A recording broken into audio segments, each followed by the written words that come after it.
अनपढ़ पुजारी से, और जब पूजा आप कर लेते हैं तो अनपढ़ पुजारी ये समझ लेता है कि भले ही अमेरिका से ही पीएचडी करके आया हो, इंजीनियर हो, जज हो, लेकिन इसके दिमाग में गोबर भरा हुआ है। एक जाति को कह रहा है नहीं, वो पूरे आपकी बहुसंख्यक जमात को कह रहा है, और आप कहने में लगे हो कि मैं चमार नहीं हूं, मैं चमार नहीं हूं।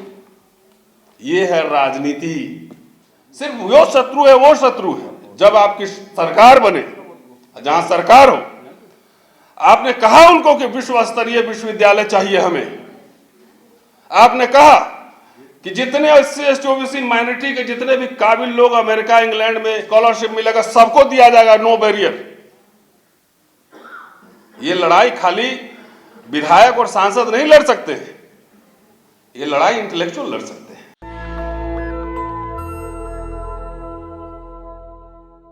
मैं लीडर हूं और न ओरेटर हूं, एक साधारण इंसान हूं, एक शोधकर्ता हूं।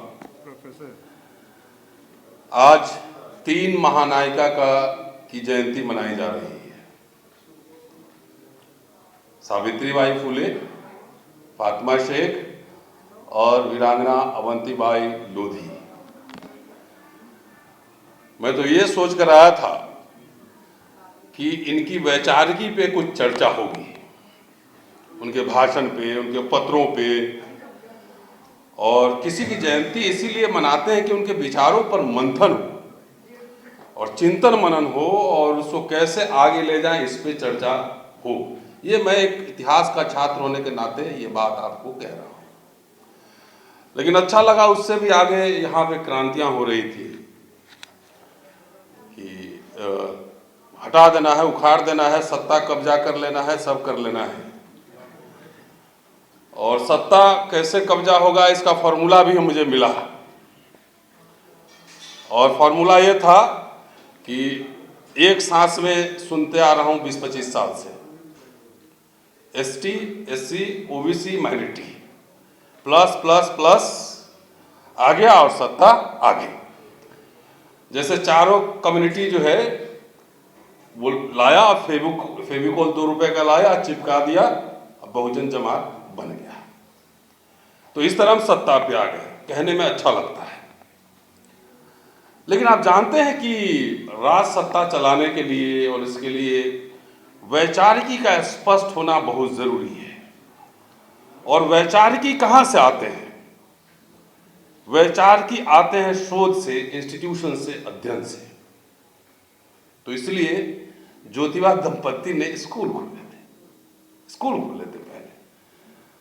बाबा साहब कबीर, फुले और बुद्ध के अनुयायी थे, लेकिन चंदा जो इकट्ठा किए उससे मूर्ति नहीं बनवाए थे, इमारत बनवाए थे और स्कूल, कॉलेज, विश्वविद्यालय खोले थे। इस पे मैं समझता हूं, मैं एक आम आदमी होने के नाते इस पे थोड़ा सा आप बोल दूं तो ज़्यादा बेहतर होगा। बाकी क्रांति आप लोग करिएगा, मैं वोटर हूं, मैं जरूर वोट दूंगा। एक कहानी से सुना देता हूं, बात समझ में आ जाएगी। गोबर गणेश की पूजा आपने सुना होगा, है जी? करते भी हैं। गृह प्रवेश होता है तो गोबर गणेश की पूजा करते हैं। चाहे आप प्रोफेसर हो, इंजीनियर हो, साइंटिस्ट हो, मैनेजमेंट गुरु हो, जज हो, नेता हो, वकील हो, अभिनेता हो, सब जो है क्या करते हैं? गृह प्रवेश में अनपढ़ पुजारी से गोबर गणेश आपसे पूजा करवाता है। ठीक है। और जब पूजा आप कर लेते हैं तो अनपढ़ पुजारी ये समझ लेता है कि भले ही अमेरिका से ही पीएचडी करके आया हो, इंजीनियर हो, जज हो, लेकिन इसके दिमाग में गोबर भरा हुआ है। इसीलिए गोबर की पूजा कर रहा है वो, जिंदगी भर आप उसके गुलाम हो गए। ये बात समझ में आई? अभी बाबा की बात हो रही थी कि क्या बोले कि जो राम को नहीं मानता चमार है। आपने इस बात को कभी गंभीरता से सोचने और समझने की कोशिश की कि अचानक अनायास बोला गया वाक्य है कि एक सोची समझी राजनीति है।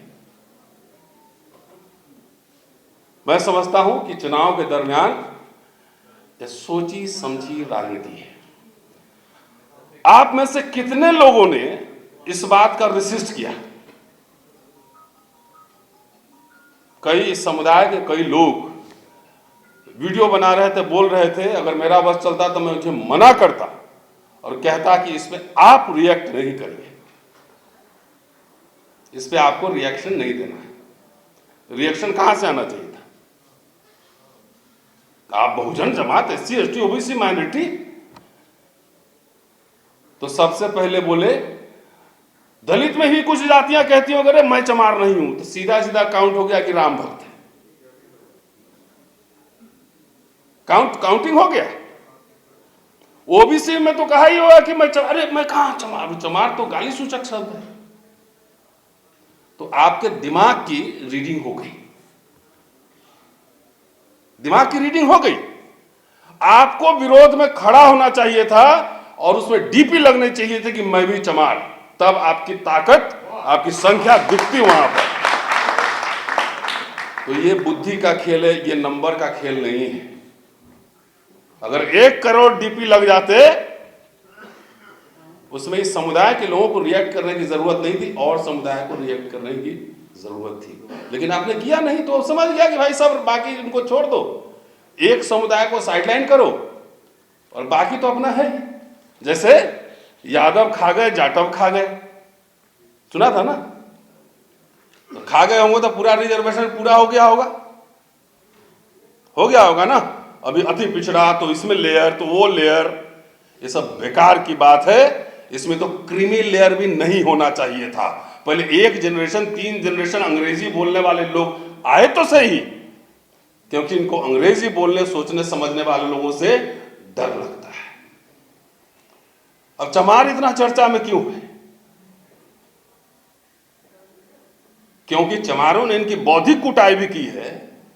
संत रविदास काशी में हराया था, इसलिए नफरत, इसलिए सबको गाली बनाया गया। चमार खाल भी उतारता है, जूता भी बनाता है, पहनता भी है और उसका और भी इलाज करता है, और तरह तरह से इलाज करता है। संख्या बल में भी है। और सबसे ज्यादा रेसिस्टेंस अगर देखेंगे, जैसे ओवरऑल सैटेलाइट व्यू लेंगे, तो सबसे ज्यादा रेसिस्टेंस पॉलिटिकली और फिलोसफिकली ज्यादा यही कम्युनिटी कर रहा है, इसलिए आपके निशाने पर है। और आप समझ रहे हैं कि वो एक जाति को कह रहा है, नहीं, वो पूरे आपकी बहुसंख्यक जमात को कह रहा है, और आप कहने में लगे हो कि मैं चमार नहीं हूं, मैं चमार नहीं हूं। ये है राजनीति। अगर इसको नहीं समझे ना, एक मैंने लेख लिखा था, यादव जाटव कथा तो ये मोटा मोटी बात है। और अभी शायद वो कहाँ गई, कंचना चली गई, बड़ी बात हुई। सिर्फ वो शत्रु है, वो शत्रु है जब आपकी सरकार बने, जहां सरकार हो। आपने कहा उनको कि विश्व स्तरीय विश्वविद्यालय चाहिए हमें। आपने कहा कि जितने SC ST OBC माइनॉरिटी के जितने भी काबिल लोग अमेरिका इंग्लैंड में स्कॉलरशिप मिलेगा, सबको दिया जाएगा, नो बैरियर। ये लड़ाई खाली विधायक और सांसद नहीं लड़ सकते हैं, ये लड़ाई इंटेलेक्चुअल लड़ सकते हैं, ये लड़ाई रिसर्चर लड़ सकते हैं। इसकी कोई तैयारी हुई? ये सवाल उठाना पड़ेगा। शोध संस्थान, आप RSS बीजेपी को गाली देते हो, लेकिन उनको लीडर से सरस्वती शिशु मंदिर में तैयार होते हैं, स्कूल कॉलेज यूनिवर्सिटीज में तैयार होते हैं। इसीलिए विश्वविद्यालय अखाड़ा क्यों बना हुआ है? क्योंकि अब पिछले 20 साल में हमारे जैसे कुछ काले पीले नीले लोग भी यूनिवर्सिटी में आ गए हैं, अब सवाल भी उठा रहे हैं, डर भी नहीं रहे हैं। इसीलिए उस संसद नेताओं से, विधायक जी नेता होता है, उनको डर नहीं है। आपको तो 2 मिनट में ED CBI दिखाएगा, कब्जा में ले लेगा, हम लोग से डर।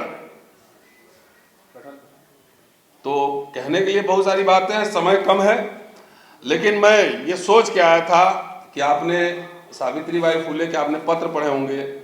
मैंने ढूंढ के 5 भाषण उनके निकाले, और 5 भाषण का नाम है उद्योग, विद्यादान, सदाचार, व्यसन और कर्ज।